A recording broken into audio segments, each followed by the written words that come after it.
Арест Дурова, Лукашенко вернули с того света, а Россия готова проиграть в войне с Украиной. В эфире «Нехта» самые важные и интересные новости к этому часу. Курская операция. После масштабного обмена и возвращения в РФ срочников Кремль вновь отправляет таких солдат в Курскую область. Какова судьба их ждет? Обсудим результаты опроса. Россия готова проиграть в войне, а переговоры начнутся, когда угроза нависнет над Москвой и Санкт-Петербургом. Россия не просто должна проиграть, это нам надо, чтобы она проиграла. Россия хочет проиграть. Миллиардер за решеткой. Создателя Телеграма задержали во Франции. Почему Павла Дурова называют соучастником наркоторговли, преступлений на почве педофилии и мошенничества? Друзья, всем привет! Буду рад вашему лайку, подписке и репосту. Вы прекрасно знаете, что для нас это очень важно. Также оставляйте свои комментарии и спасибо вам за обратную связь. Об актуальных и важных событиях прямо сейчас начнем. Одних срочников возвращают, других бросают в бой. Из российского города Невест Иваново солдат-срочников дивизии ВДВ уже отправляют служить в Курскую область.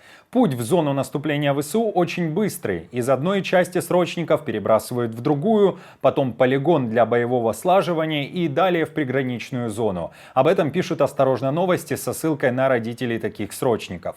Солдаты уверяют, что командование не проводит никакого отбора, гребут всех подряд. Также срочникам не говорят, какие задачи на них будут возложены. Напомню, что после начала операции Украины в Курской области в украинский плен попало большое количество российских срочников. Пропагандисты РФ теперь заявляют, что это нормально и срочники должны воевать, тем более они не в Украине, а на территории России. Одним из тех, кто активно выступает за отправку солдат срочной службы в зону боевых действий, командир ТикТок-войска Алаудинов. Вот что он говорил еще неделю назад. Друзья, а если ваши дети, 18-летние, уже находящиеся в Министерстве обороны, они являются служащими, не должны защищать свое отечество даже тогда, когда на него напал противник, и когда он находится на нашей территории, у меня вообще встает к вам один вопрос. А зачем вы и ваши дети нужны этой стране? У наших подписчиков в телеграм-канале мы решили узнать, а как они относятся к тому, что Кремль бросает срочников на фронт, и предложили такие варианты ответов. Первый. Путину без разницы, кого истреблять, бабы новых нарожают. Второй. Прекрасная новость. Пополнение обменного фонда. Третий. Срочники не воюют. Их там нет. Четвертый вариант – это необходимость. И пятый – зачем срочники, если есть депутаты и их дети? На момент записи выпуска больше всего реакций собрал вариант с любимой фразой Путина: «Срочники не воюют, их там нет». На втором месте по количеству голосов вариант «Путину без разницы, кого истреблять». А что вы думаете? Напишите, пожалуйста, об этом в комментариях. И, кстати, украинское наступление под Курском показало то, что россияне блефуют, и на самом деле Кремль не может победить. Об этом пишет Вашингтон-Пост. Авторы издания также акцентируют внимание на том, что Украина давно пересекла все красные линии, о которых так активно говорил Путин. Также, по оценкам военных аналитиков, России понадобится порядка 50 тысяч военных, чтобы сейчас вытеснить ВСУ с российской территории. Однако на данный момент у РФ и близко нет такого количества сил в приграничных районах, пишет The New York Times. Действия Украины в Курской области, они наглядно показали, что красные линии, которые для себя думают Соединенные Штаты, например, что они существуют со стороны России, что на самом деле это не совсем так, да, то есть вот что происходит. Украина знает о расположении 250 военных объектов РФ, которые находятся в зоне досягаемости дальнобойных западных ракет «Атакамс». Но пока ВСУ не могут нанести по ним удары, так как все еще действует запрет от США использовать это оружие по территории РФ. Об этом пишут аналитики Американского института изучения войны. Они уточняют, что такие удары имели бы решающее значение для снижения российских военных возможностей на фронте. По данным американских аналитиков, 233 объекта из 250 – это крупные военные базы, станции связи, логистические центры, ремонтные мастерские, топливные склады, склады боеприпасов и постоянные штабы. Эти объекты поддерживают российское командование и управление, разведку, а также ремонт техники и логистику оккупантов. Однако в настоящее время Соединенные Штаты запрещают украинским силам использовать ракеты «Атакамс» для ударов по военным целям в России, но разрешают наносить удары только с использованием предоставленных США «Хаймарс», оснащенных GMLRS, максимум давая возможность Украине нанести удары только по 20 из 250 объектов. Только 17 из этих 250 объектов являются аэродромами, и маловероятно, что российские военные перебросили активы со всех остальных 233 объектов. Тем временем Зеленский вновь повторил, что Украина успешно ударила по российской армии новым оружием, дальнобойной ракетой, дроном с названием «Поляныця», и показал, как она выглядит. Россию можно усадить за стол переговоров, если Украина будет способна наносить удары по глубокому тылу РФ. И тогда, когда в Кремле почувствуют прямую угрозу для Москвы или Санкт-Петербурга. Поэтому сейчас Украина делает все возможное, чтобы получить разрешение от Запада на использование еще и ракет Storm Shadow по территории России. О таком сценарии развития событий пишет The Guardian. Авторы издания уточняют, что пока такая стратегия связана с высоким риском и не пользуется поддержкой США. В то же время в Киеве считают, что Кремлю необходимо продемонстрировать способности ВСУ, которые могут побудить Путина к переоценке своих действий. Также в украинском офисе президента заявили, что Россия хочет проиграть войну в Украине. Знаете, парадокс ситуации? Россия не просто должна проиграть, это нам надо, чтобы она проиграла. Россия хочет проиграть. Хочет? Конечно. А Путин хочет проиграть? Путин нет. Ну, Путин и Россия — это немножко Да, разные вещи. Я поэтому, Михаил, я немножечко... Путин достаточно примитивен для такого понятия, как Россия. Хотя Россия любит примитивных правителей. Будучи коллективным примитивизмом, они всегда пытаются найти максимально синхронизированно с ними по примитивизму правителя. Но Путин, конечно, не хочет проиграть. Для Путина крайне важно продолжать войну. Крайне важно. И не останавливать войну. И он не остановится. Он будет существовать только внутри войны. И, соответственно, все эти иллюзии, что мы можем там о чем-то с ним договориться и так далее, это все большие иллюзии. Путин будет только воевать. Почему? Потому что война — это и есть его юридическая или не юридическая силовая защита.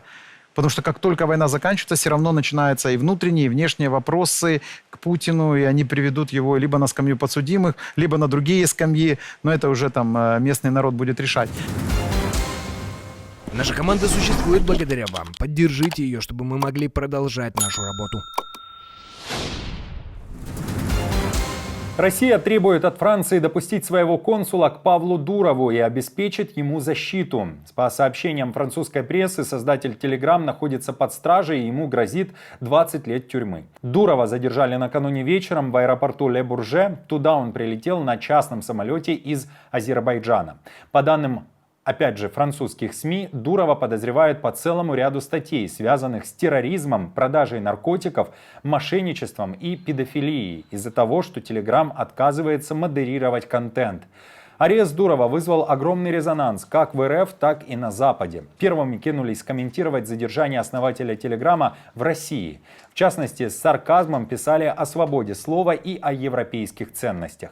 В США на арест отреагировал Илон Маск и Такер Карлсон.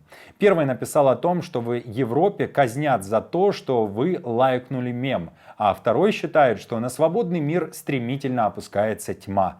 Напомню, что в этом году Дуров дал интервью Такеру Карлсону, в котором рассказал о том, что команда Telegram рассматривала возможность переезда в Берлин, Лондон или Сингапур, однако везде сталкивалась с бюрократическими сложностями. Вести бизнес в США не захотел из-за пристального внимания американских спецслужб. Кроме того, самое большое давление на Telegram оказывают не правительства, а корпорации Apple и Google.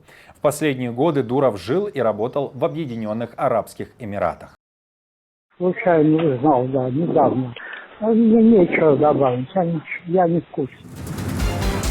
Новый виток эскалации на Ближнем Востоке. Хезболла заявила о массированной атаке по Израилю, в частности о запуске более 300 ракет. Аэропорт Бен-Гурион мог стать одной из целей, писали израильские СМИ в первые часы после атаки. На момент записи выпуска было известно, что в этом аэропорту были отменены 50 из 360 международных рейсов.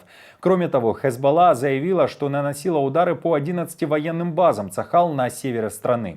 В то же время в армии Израиля говорят, что закрывать глаза на преступления не станут, и именно поэтому уже наносят ответный удар по ракетным установкам, которые размещены в Ливане. Для этого была задействована авиация Цахал. Армия Израиля уничтожила тысячи ракет, нацеленных на север страны. Она также противостоит многим другим угрозам и действует с большой мощью, как в обороне, так и в нападении. Я прошу вас, граждане Израиля, следовать указаниям командования тыла. Мы полны решимости сделать все возможное, чтобы защитить нашу страну, безопасно вернуть жителей севера в их дома и продолжать придерживаться простого правила: кто причиняет нам вред, мы причиняем вред ему.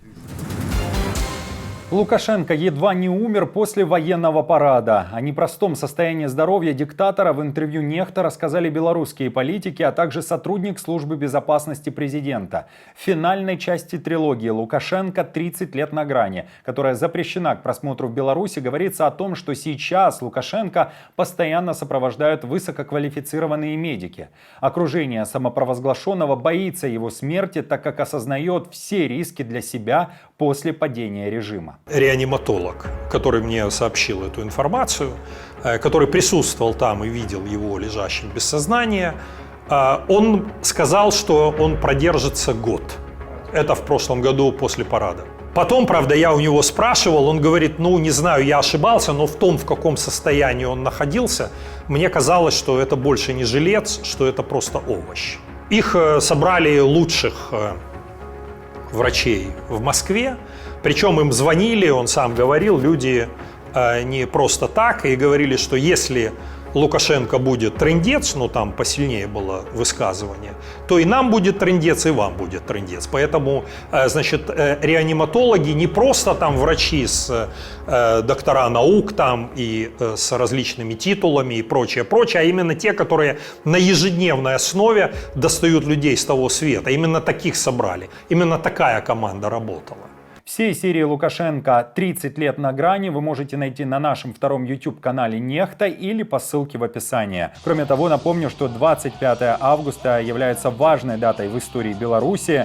Именно 33 года назад Верховный Совет Беларуси принял Декларацию о государственном суверенитете как конституционный закон, что ознаменовало важный шаг на пути к независимости республики.